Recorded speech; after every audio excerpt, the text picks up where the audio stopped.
In 2007, I got laid off from the financial services company I was working from, and I started looking for another job. And God said, "No, I want you to become a full-time blogger."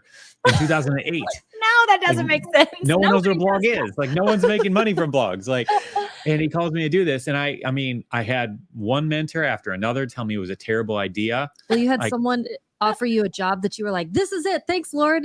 And somebody God was offered me like, a job making "No." 2 times as much, the old job I had just gotten laid off from, and God's like, "Nope, I want you to go do Whoa. this thing that makes absolutely no sense, No that everyone sense. says it's going to fail." That, you know, all the stuff. But like, to your point, it's like you just have to follow God in that. And Mhm. there was no formula for me to follow, you know. But God had a path, and he made a way, and the journey is so much more exciting and so much better of an adventure than I could have ever created for myself.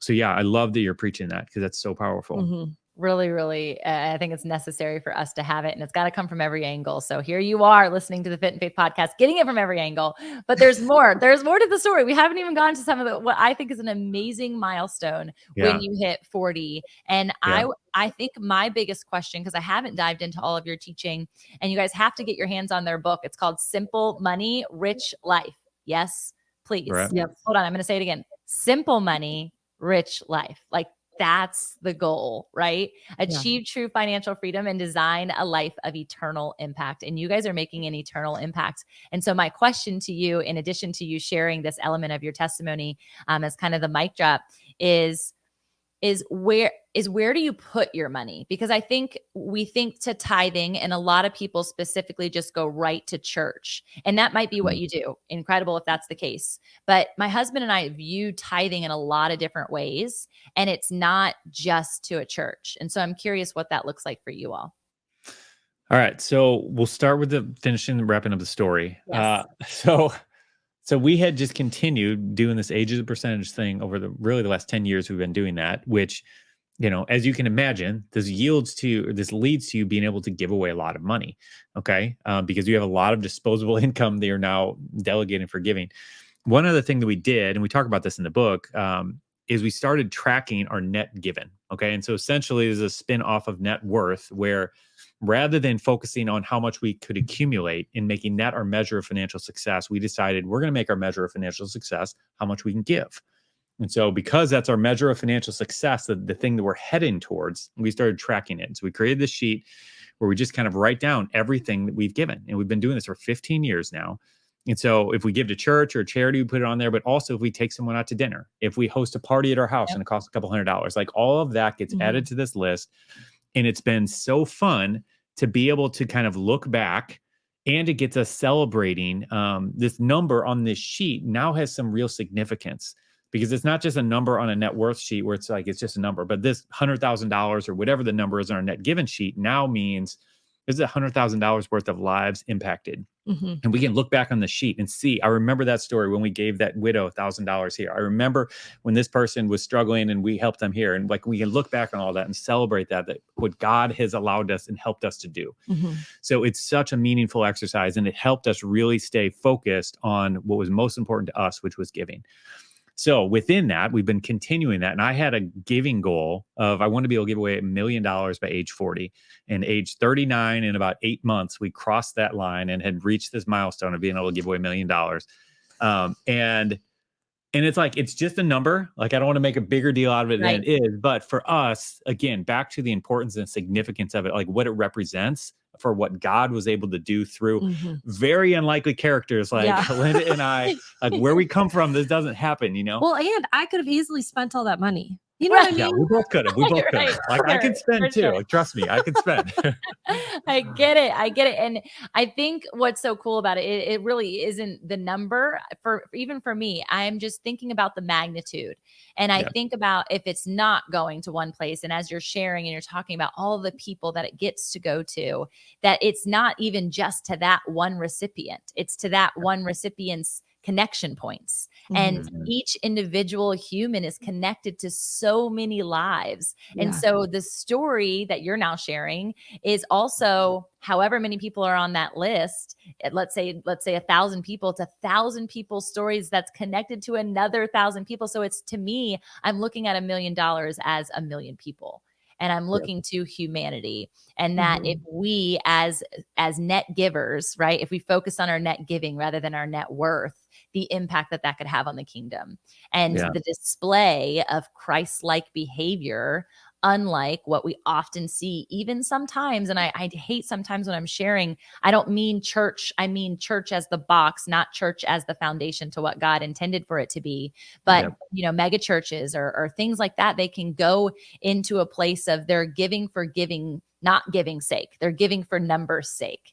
And I want them to know like how important there is an element that net giving is more crucial than all the numbers of the butts they've gotten to see every Sunday. Yeah. I mean, I remember like, I think it's helpful to look at it like this. I remember, okay. So right after I had given birth to my last son, I was sitting in the bed. I gave birth at home. I know we can talk about that later, but, I was sitting in the bed. Many of my crunchy mamas are going to be jumping for joy right now. Okay, good. And I remember I was holding the baby, and someone was spoon feeding me. And I was like, this is so weird having someone else feed me. But in the moment, like I really needed someone to feed me. Do you know what I mean? Oh, yeah. And I think as the body of Christ, there are times when you're the one that needs to be fed, and there are times when you need to be the one feeding.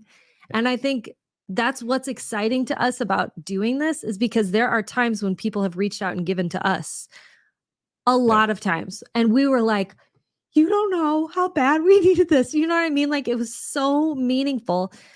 And then there's other times when we are in the position where we see that on the other side, where it's like, you don't know how bad we needed this. This is an answer to prayer. And it's interesting being able to partner with God in doing something rather than just being like, oh yeah, we just give away all this money. That is not at all what we're interested in. We're interested in the piece that partners with God to be the hands and feet of Jesus on the earth, because Jesus isn't here anymore. He can't do the things that he was doing, but he is inside of all of us Christians, and we can go out and do the things that he was, trying to do while he was on the earth in a grander scale. And so that gets us really excited about this, and also just brings it to a practical level of sometimes we need to be the ones receiving, and also we need to be the ones giving. Yeah. And I think people who are even processing, depending on the layer of their faith or the understanding of their faith and like how God speaks to us all individually, is like there's promptings that happen where they are probably, I had no idea. This person just came to my mind. Should we give it to them? Or somebody reaches out and is like, is there any way that you could potentially support in this way or this way or this way? And God positions himself right in front of you. And the ones who need it are the ones that get to be revealed in the process. And that is that partnering piece. Just like literally, God, who is before us? Who needs us right now? Who needs you? And that's one of our favorite things about giving to people, is the recognition that it is possible. I have one final question, and it's personalized. So it's not kind of selfish, but I hope that it serves other people too. Have you ever been in a scenario that you were giving that you discovered you were actually enabling?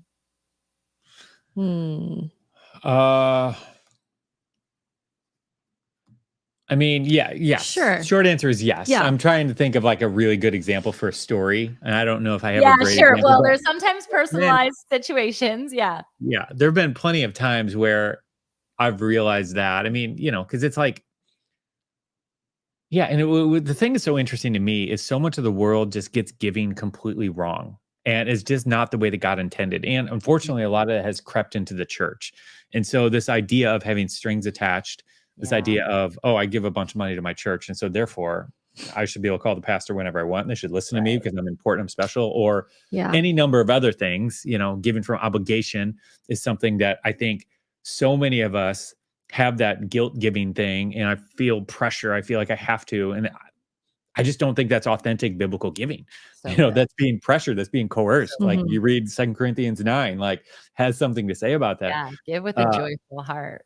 Like, so there's something here. And anyway, and so long story short, yes, we've definitely seen some of that. And it's unfortunate, Yeah, it's unfortunate. I mean, there's been times where it's like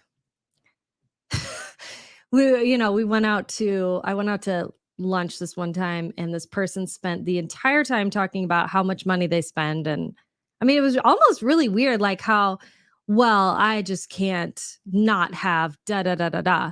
And when they got their bill, their credit card was declined, and they looked around the table and was like, "Can anybody help me?" And I was like, Mm. Yep. "Yep, I can help I you. got you. Yep. I Put it got on, add her you." to the giving board. Yeah. I know, and it was like, yeah, it felt like gross because like what they were telling me they were buying themselves was like all these like luxuries, and what they were telling me in the process was I refuse to be responsible for the stewardship component of my finances. Yeah. Yeah. It's And huge. that's when it was just kind of like, this feels gross. But also, I can take that to the Lord and go, that felt really gross. But I'm just going to pray that this all happened for a reason, and that you're going to work on their heart and bring them to a position of knowing what to do. Because I clearly can't help them.